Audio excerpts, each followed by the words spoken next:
you'd let me finish. If you let us finish. Yo, hold on. Let me make this very clear, ladies.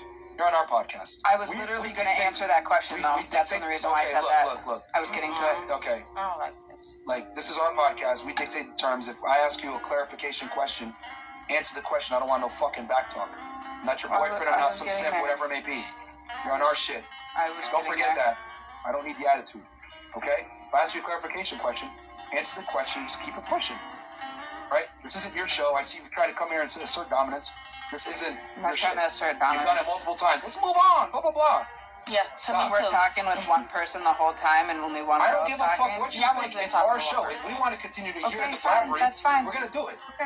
Okay? Let me make that fine. very fucking clear. It's our shit, not yours. Okay? And if you don't like it, you can get up and leave. Right now. You know, cool?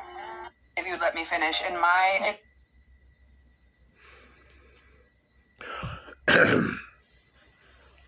Slakia. All praise, glory, and honor be to Yahweh, Ba'ashem Yahweh Shah, Ba'ashem Rukwakadash. Double honor to the elders and apostles of the great millstone. Shalom to the elected Israel. 1/3 of you so-called Negroes, Latinos, Native American Indians, West Indians, Haitians, and the speckled bird.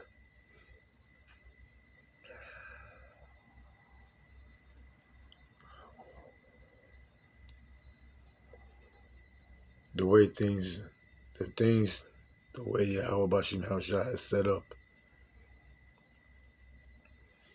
not everyone is going to get it. Not everybody's going to like it. But it's not based on your feelings. It's based on the words of Yahweh Bashim Haushah. It's based on the knowledge, wisdom, and understanding of how Yahweh Shah wants things to move. Women. If you're dealing with particular men, and I'm speaking strictly on the men of the Lord,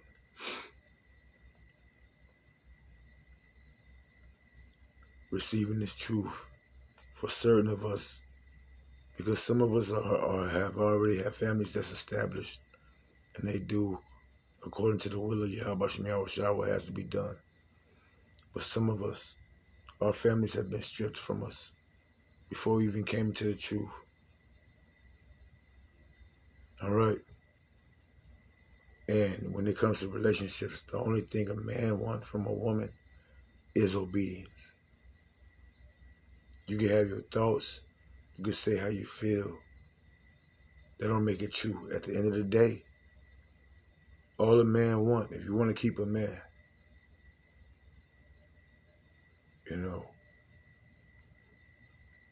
is obedience. That's the natural order of things. Whether you get it or not.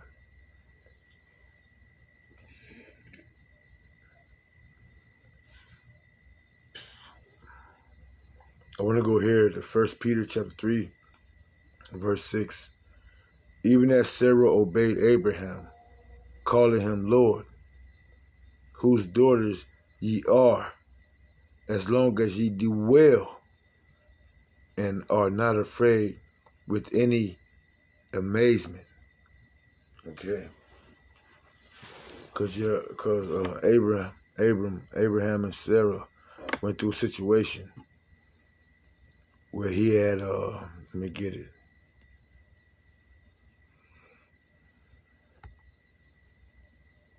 Genesis 20. And I'm going to go down the verse. I'm going to start at verse 1. And Abram journeyed from thence toward the south country, and dwelled between Kadesh and Shur, and sojourned in Gerar. And Abram said of his wife, she is my sister. And Abimelech, king of Gerar, sent and took Sarah.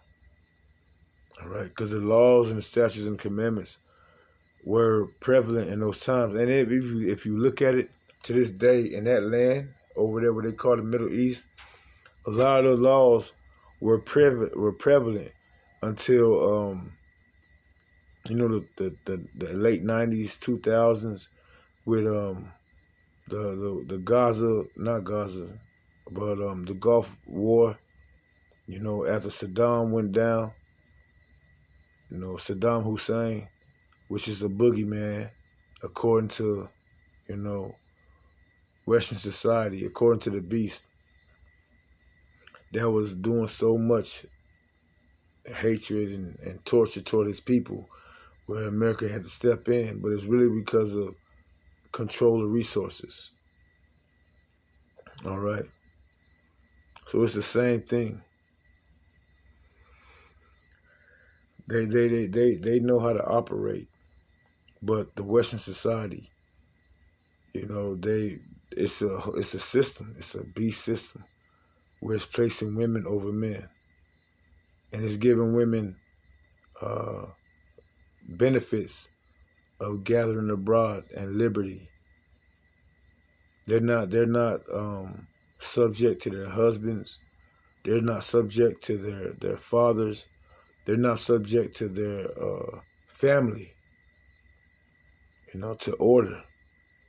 Women without guidance are like children without guidance. Matter of fact, the reason why most of these children out here don't have any guidance is because they've been raised by women. All right. A virtuous woman is hard to find. Let me get Genesis 20 again. And I'm going to jump down. Because what's going on with this issue with Abimelech and Abraham is Abraham and his wife and their people are in a different land, but they have different customs. But still they understand the overall rule.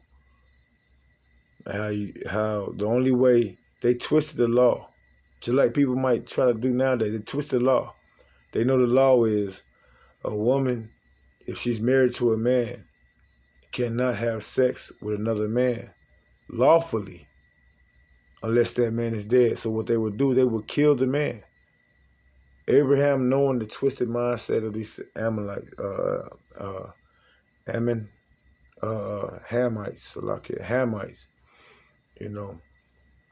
Hey, what they do here in this country, they try to keep the laws, but they don't.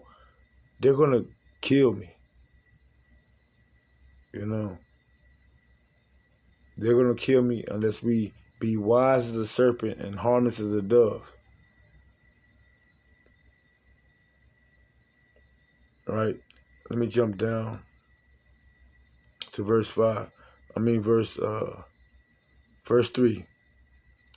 But God came to Abimelech in a dream by night and said to him, Behold, thou art but a dead man, for the woman which thou hast taken, she is a man's wife. Okay, you see that? And they knew the laws, but they would twist them. But the spirit of Yahushua had to come in the night to tell this man, hey, I know you heard what you heard, but that's the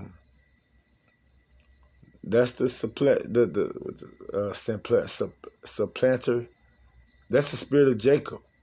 That's being wise as a serpent, harmless as a dove. All right?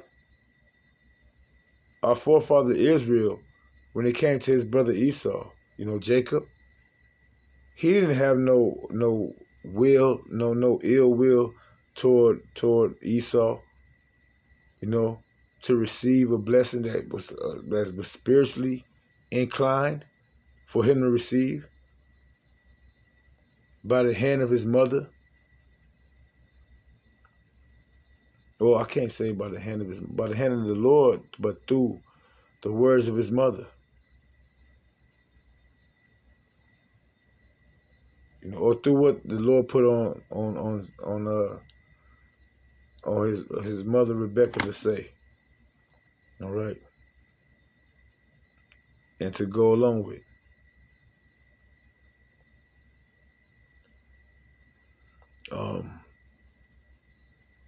As God said unto him in the dream, Yea, I know that,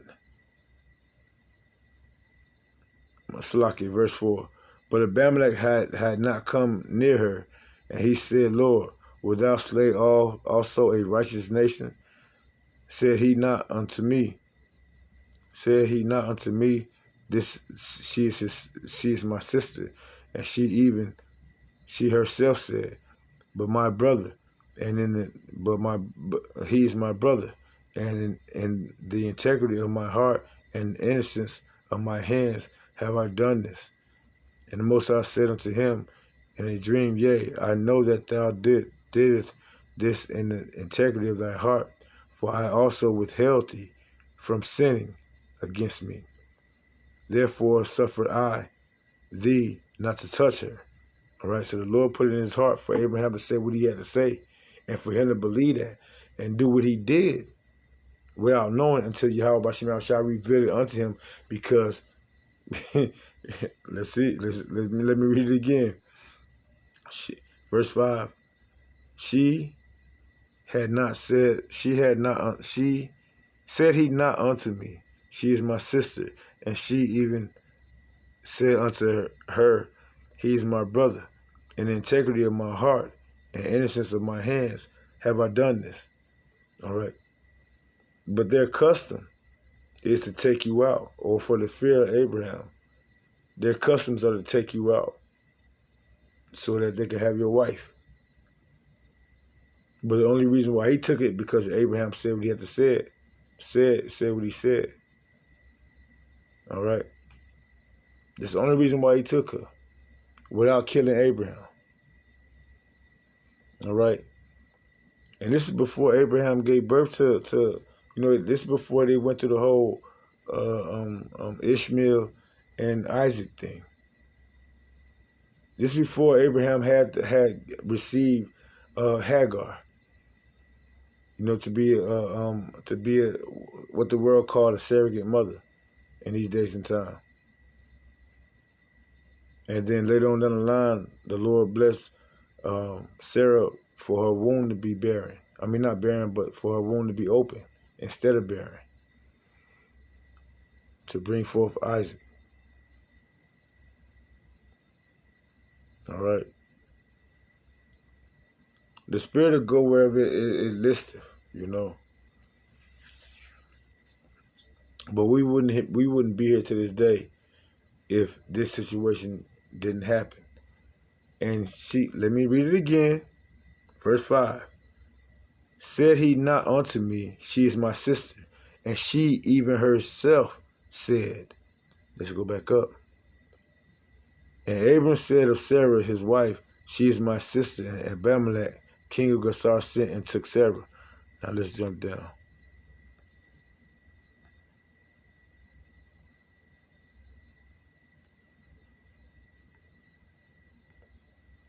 Where are we going?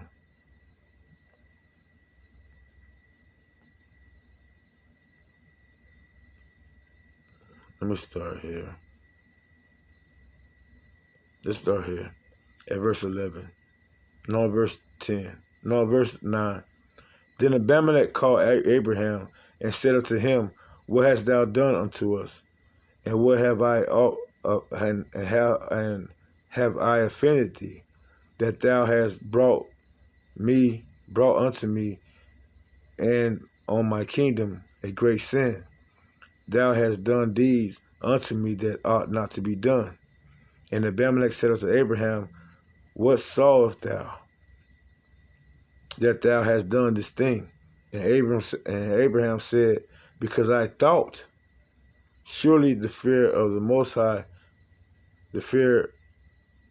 of the Most High is not in this place, and they will slay me for my wife's sake. And yet indeed she is my sister, she is my daughter, she is the daughter of my father, but not the daughter of my mother, and she became my wife. So he wasn't lying, right? Abraham wasn't lying. But he used that because of the customs they had in Egypt at that time. Trying to keep the law, statutes, and commandments, but they would do it wickedly. Like nowadays, if a woman have a man and they have this knowledge, this understanding, this truth, a lot of these women would be like, damn, I'm stuck with this man forever. So damn, unless he die, and they'll send a nigga at you. They'll send their kids at you or whatever if they don't do it their damn self. right? And they'll do it thinking they being righteous. They'll take you out just so they could be with another nigga if they in the truth. And be like, damn, I'm chained to this nigga but instead of what? Let's go here. I had to pull this up because in Christianity, marriage vows, right? And I was looking for, I'm gonna go across that. Traditional Christian vows. Name. Take you, name.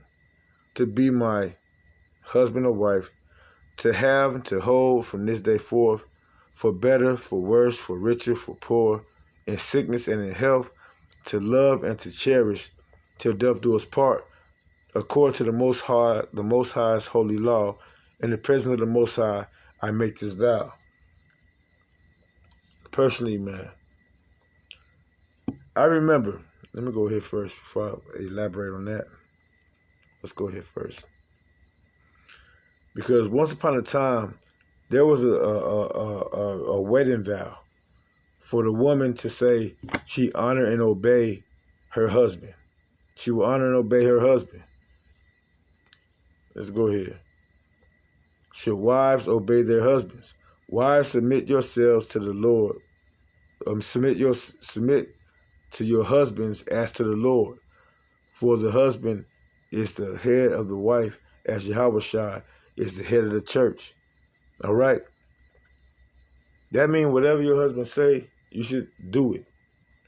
Take in consideration. Let's go here again.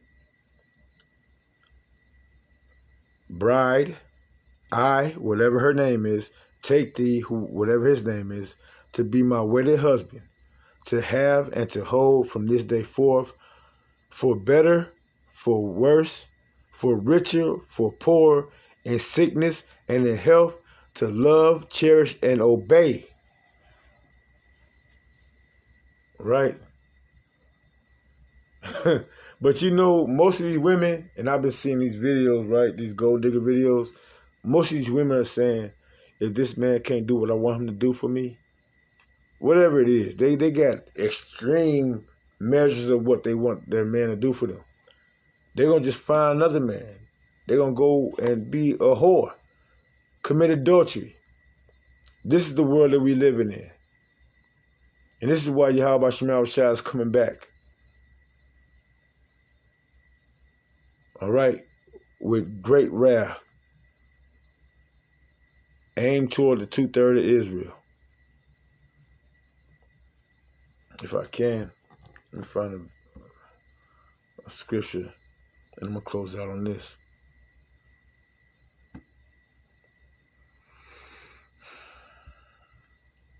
I hope my food ain't burning up. But I ain't worried about it right now.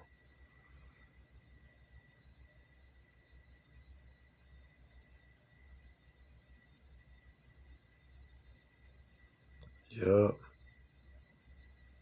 That's why this is about to happen. I'll go here.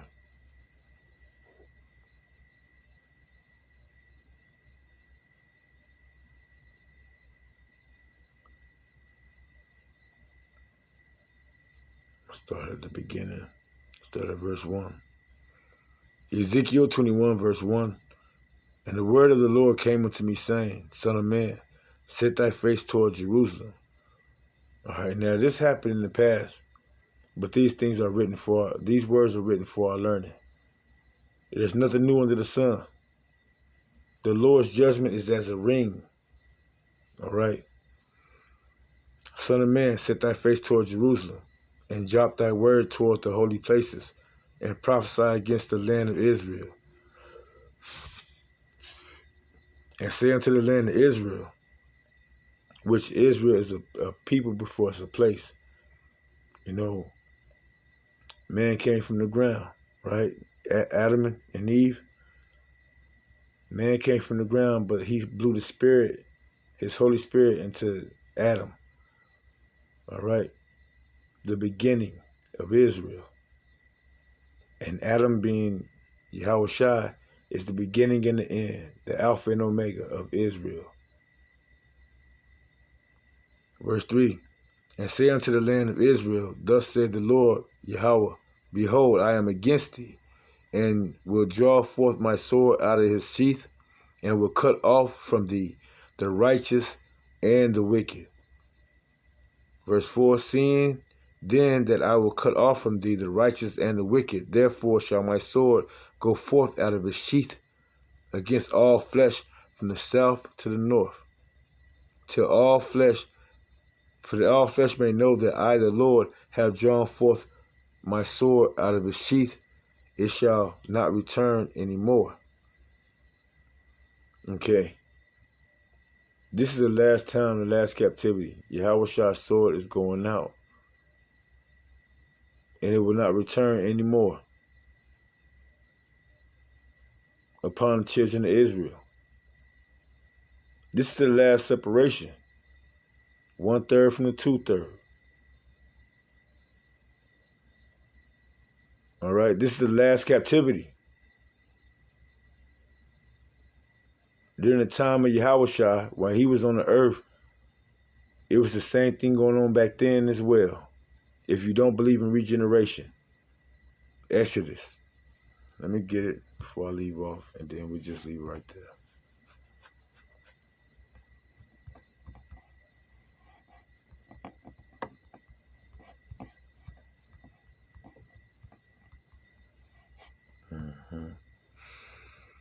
Exodus 34 and verse 7. Keeping mercy for thousands, forgiving iniquity and transgression and sin, and that will by no means clear the guilty. So he's having mercy for thousands, forgiving iniquities and transgression and sin, right? For the 1/3. And that by no means clear the guilty, visiting the iniquities of the fathers upon the children and upon the children's children unto the 3rd and 4th generation. Let me open that up. Because this is the 2/3. The 3rd and 4th generation.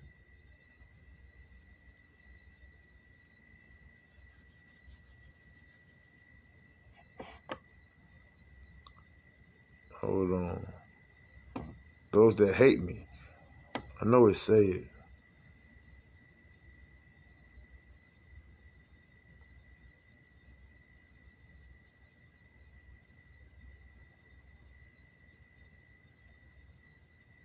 Visiting the iniquity of the fathers upon the children and upon the children's children unto the 3rd and 4th generation. I know it says upon unto those that hate me.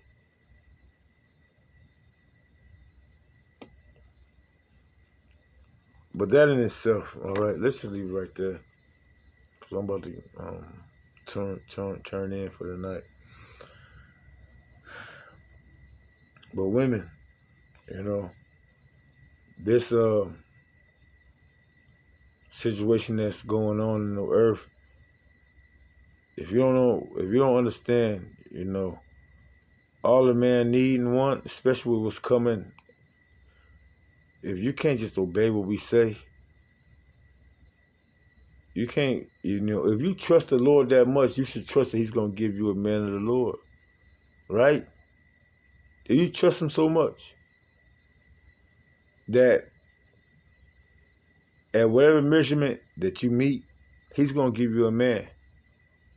And if you go by his laws, statutes, and commandments, you honor your husband, you obey him. If he's not right, he'll remove him. But you have to maintain that non-feminist movement spirit. You have to maintain a feminine spirit toward your husband.